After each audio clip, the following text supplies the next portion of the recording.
Mrs. Stafford, the bank records, your account, payments from the rescue going back June 2023. Excuse me, I founded this organization. This is Stacy Stafford, the woman who founded People Helping Paws Dog Rescue and ran it for over a decade. A single unpaid vendor bill led investigators straight to her, and what they found in the bank records is why she is facing felony charges today. I built everything here. You are talking to the wrong person. Personal expenses. She would say she did not know what they were talking about. She would say she could not think of a single other person who had access to that account. And that, according to the probable cause statement filed in Cole County, Missouri, was the problem. $3,932.72. Moved from a small pit bull rescue's bank account into her personal account across 16 months. 53 separate transactions, one outstanding vendor bill nobody had paid, and a charity built to pull dying dogs off of kill lists that, prosecutors allege, could not afford to lose a single one of them. The dollar amount you just heard is almost cartoonishly small, under $4,000 over 16 months. That is the entire alleged theft, and the size of it is the whole reason this story matters. Drop a comment and tell me whether you think small charity fraud gets prosecuted the way it should, and subscribe if you are new here. We cover the cases that never trend on national news, but absolutely should. Stacy Lynn Stafford was born in the fall of 1967 in Osage County, Missouri, about 20 miles east of Jefferson City. Her father worked a chemical plant along the river. Her mother waited tables at a diner on Highway 50 and kept the household on a budget that lived and died by the coupon drawer. Stacy was the youngest of three, two older brothers, both quieter than she was. The dogs came early. There is a photograph her mother kept for the rest of her life, taken in 1974, of a 6-year-old Stacy standing knee-deep in a Missouri creek, clutching a shepherd mix she had found chained to a fence post half a mile from the house. She had walked home with the dog.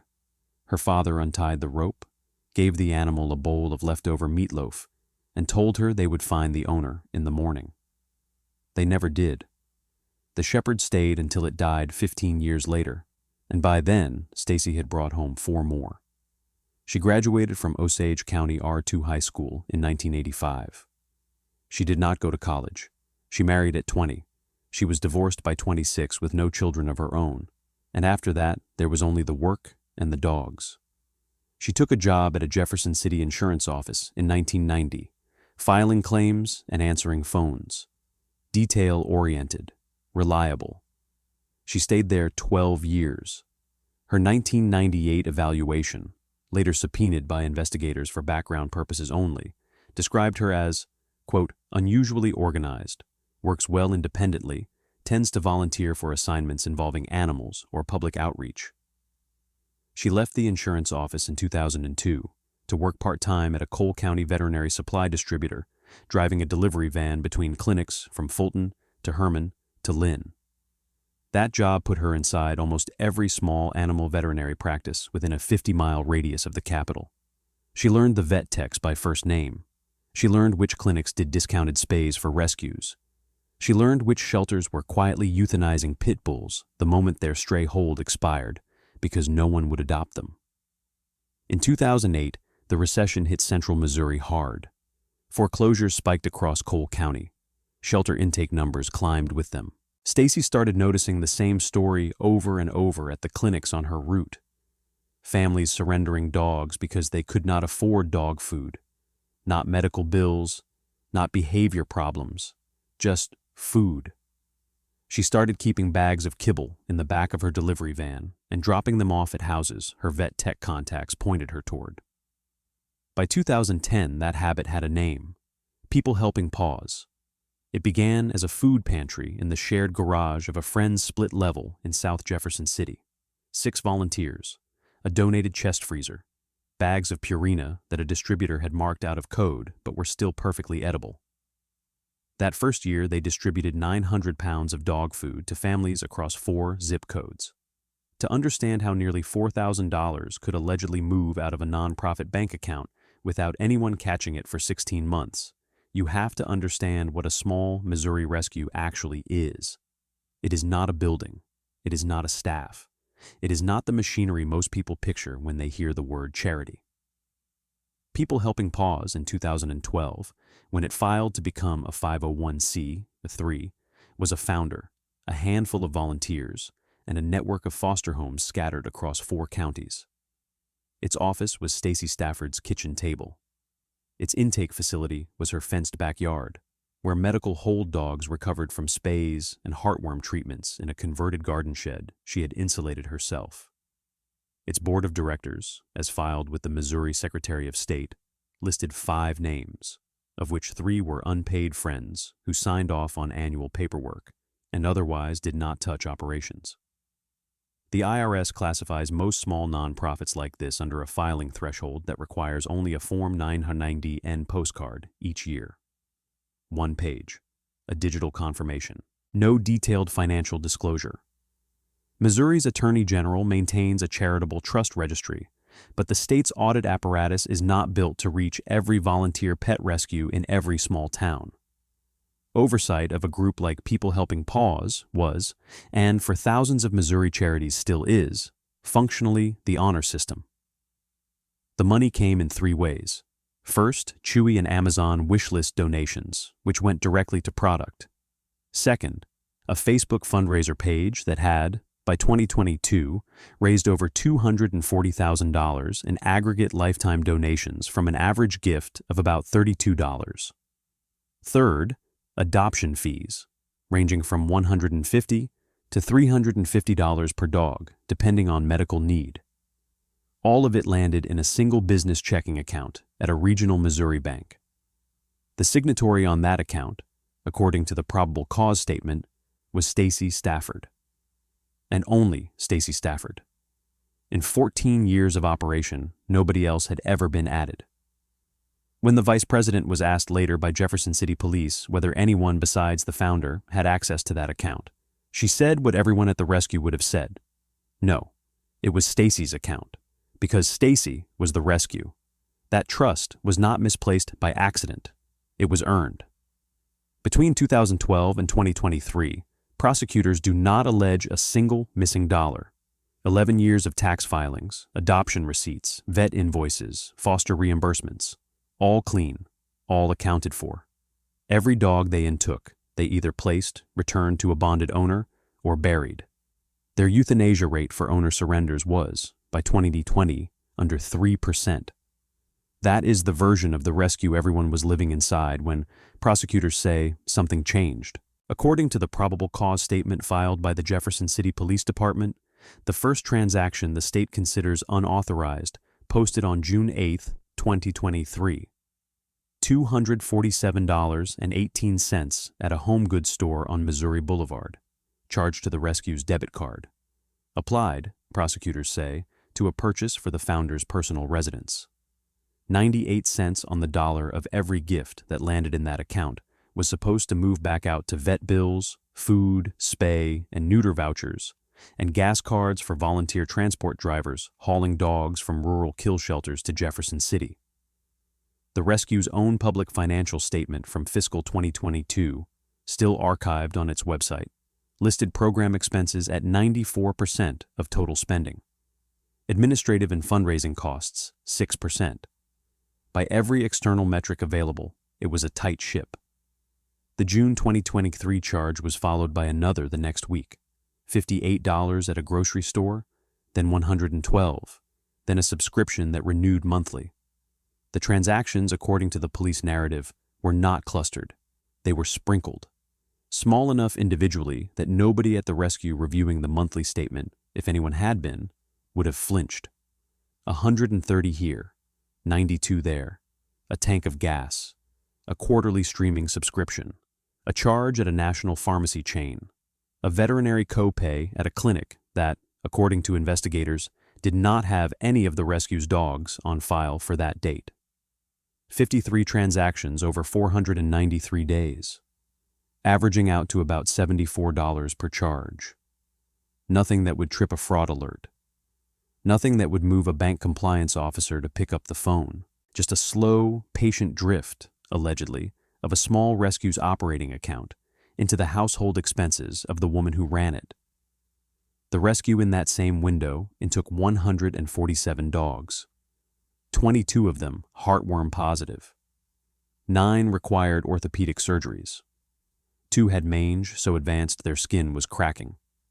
Every one of those medical cases was paid for out of the same account. So were the gas cards. So was the kibble. So were the euthanasia fees at the end of the road for 4 terminal cases that could not be saved. The rescue did not miss a bill. It did not turn away a dog it had space for.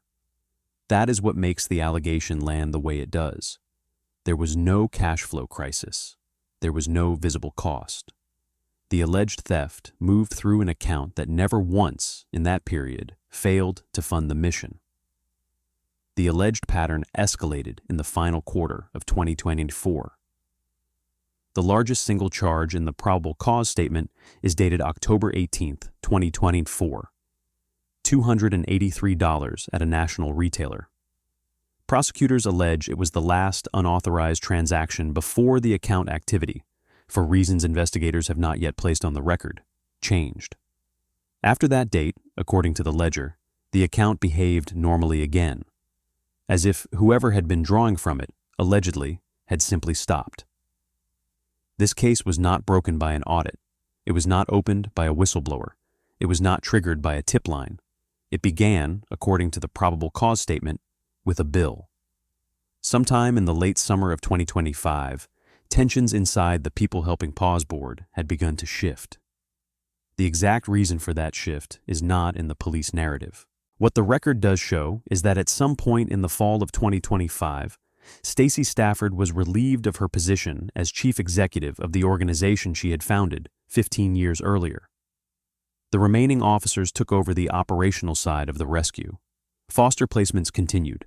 Intakes continued. Nobody looked at the bank account. In November of 2025, a vendor called. According to the report the vice president later gave to Jefferson City Police, it was a routine call from a company the rescue had done business with for years. There was an outstanding invoice. Nobody had paid it, and nobody at the rescue, on the operational side, could figure out why, because as far as they knew, the account had money in it. The vice president, whose identity is protected in the probable cause statement, sat down that week with the rescue's bank statements from the previous 2 years. She had never done this before. She had trusted, like everyone else, that Stacy Stafford was doing what she had always done. The numbers, laid out in chronological order on her kitchen counter, told her something she was not prepared for. She spent the next several days going line by line.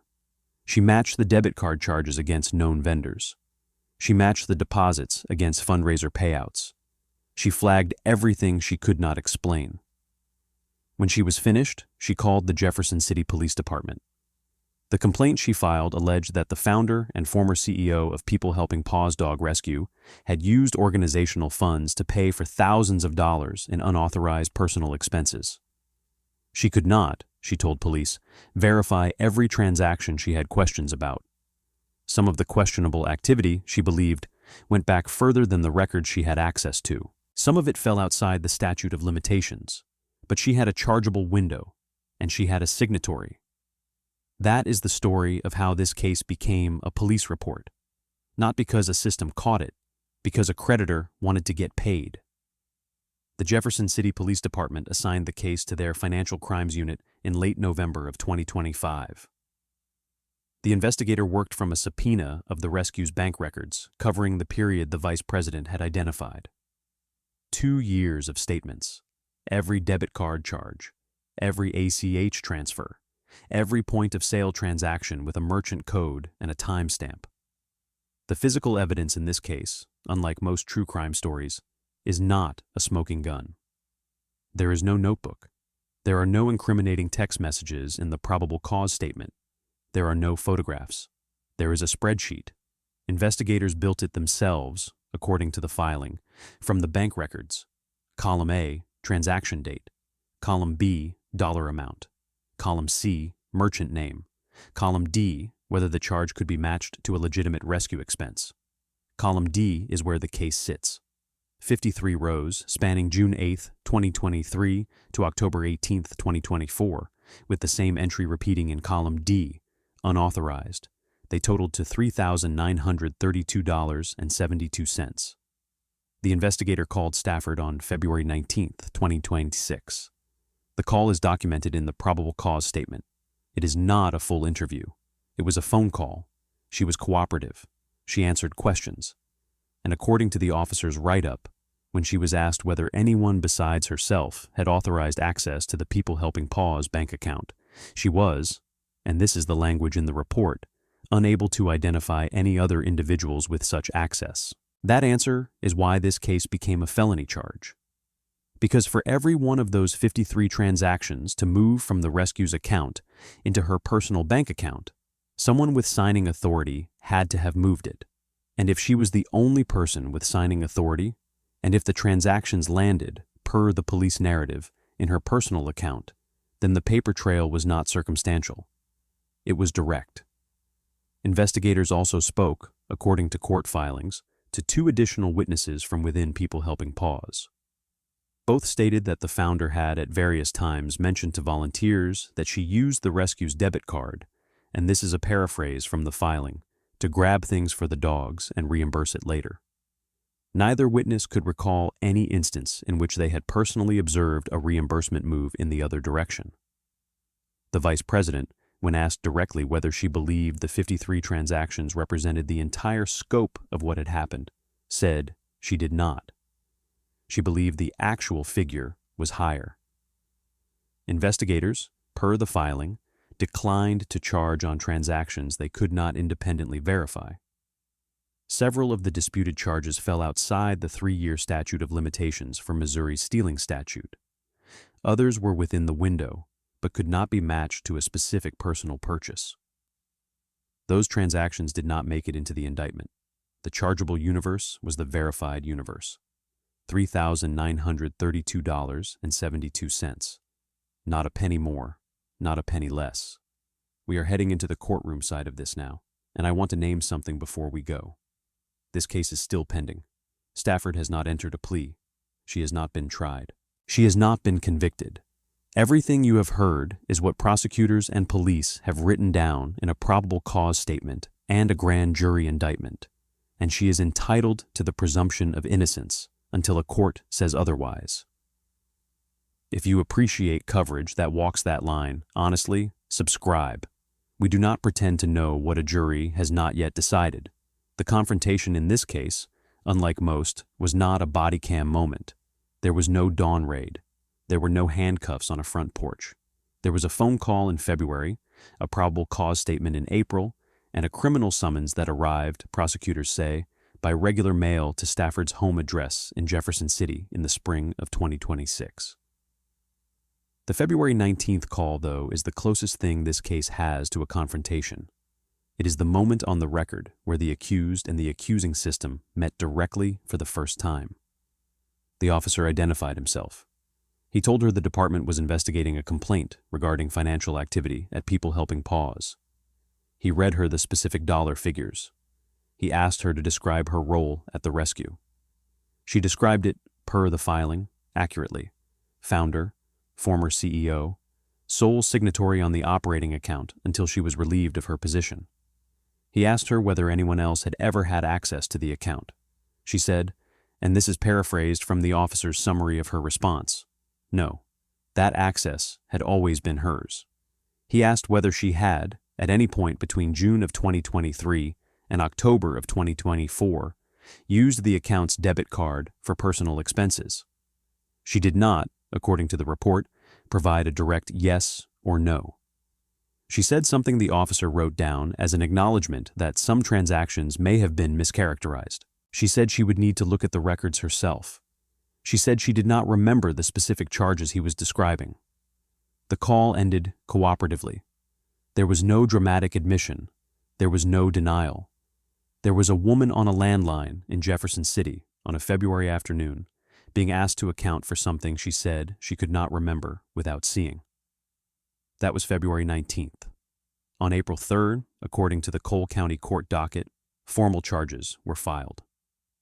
On June 2nd, a Cole County grand jury returned a true bill on one count of stealing under Missouri Revised Statute 570. 030. Class D felony. Theft between $750 and $25,000. An arraignment was set for July 13th. There is no sentence in this case. There is no verdict. As of the moment this footage is being reviewed, Stacy L. Stafford has not entered a plea. She has retained counsel. She is scheduled for arraignment in Cole County Circuit Court on July 13th. She is, by every principle American law rests on, innocent.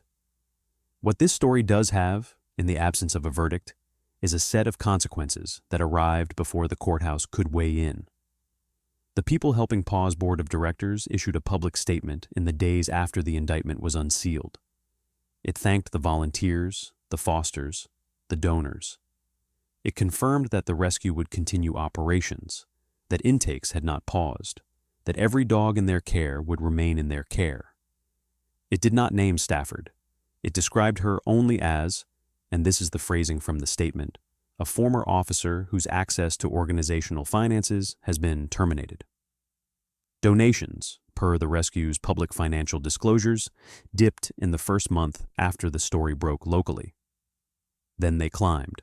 By the second month post-indictment, they were up, according to a note on the rescue's Facebook page, over their prior year baseline.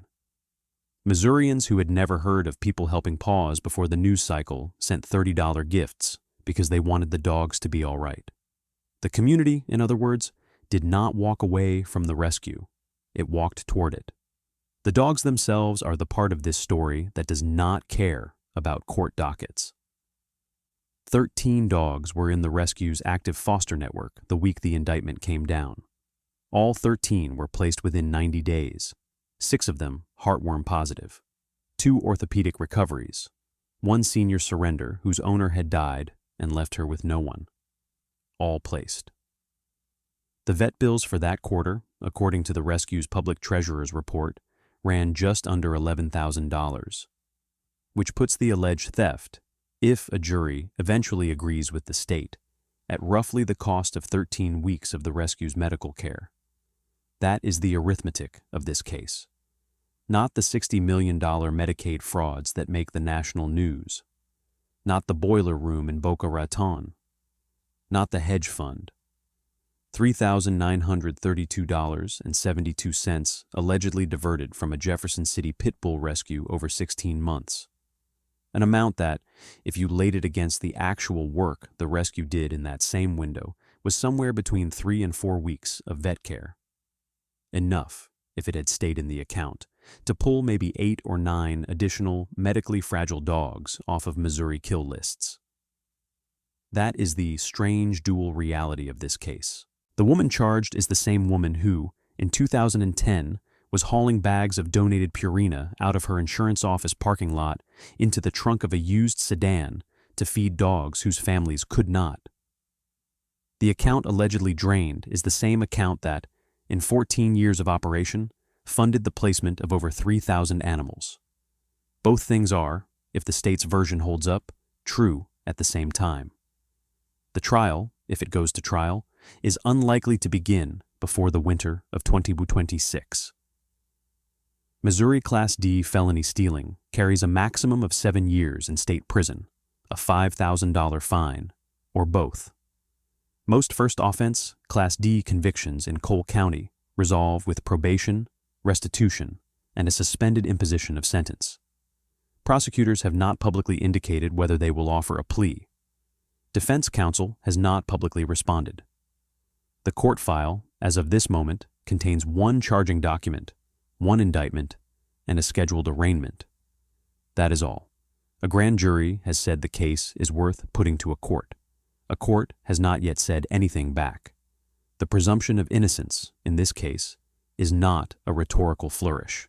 It is the actual posture of the file. And the dogs, meanwhile, keep coming in. Because that is what a small Missouri rescue does, whether its founder ever sits in a courtroom or not. That was a case that had almost no dollars in it and almost everything else. But the case on the right-hand side of your screen is bigger, uglier, and harder to look away from. Click it now.